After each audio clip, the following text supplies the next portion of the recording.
తమలపాకుతో ఇలా చేస్తే అష్టైశ్వర్యాలు మీ సొంతం. ఆంజనేయ స్వామిని జయంతి రోజు తమలపాకులతో పూజిస్తే కలిగే ఫలితాలు ఎన్నో ఉన్నాయని అర్చకులు తెలిపారు. హనుమాన్ జయంతి రోజు స్వామివారికి ఇష్టమైన సింధూరంతో అర్చన, తమలపాకుపై శ్రీరామ అని రాసి ఆలయంలో స్వామివారికి కానీ ఇంట్లో కానీ పూజ చేస్తే ఎంతో మంచిది అని తెలిపారు.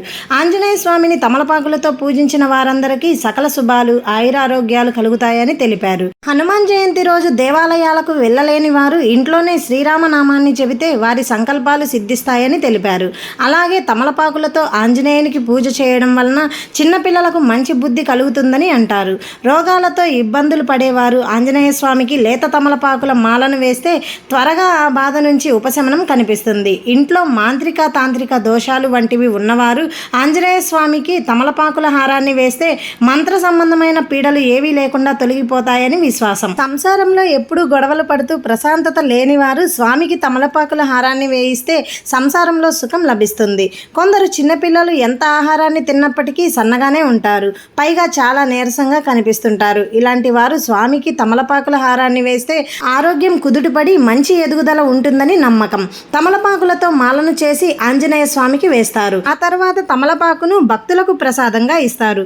దీనికి పర్ణప్రసాదం అనే పేరు కూడా ఉంది. రామాయణం ప్రకారం తమలపాకు చరిత్ర ఇదే. సాయంత్రం వేళ సీతమ్మ తల్లి శ్రీరాముడు తమలపాకులు తింటుండగా అప్పుడే శ్రీరాముని వద్దకు వచ్చిన ఆంజనేయుడు శ్రీరాముడిని చూసి, స్వామి ఏమిటి మీ నోరు ఎంత ఎర్రగా ఉందని ప్రశ్నించారు. ఈ తమలపాకులు తింటే నోరు ఎర్రగా అవుతుందని సమాధానం ఇచ్చారు రాముడు.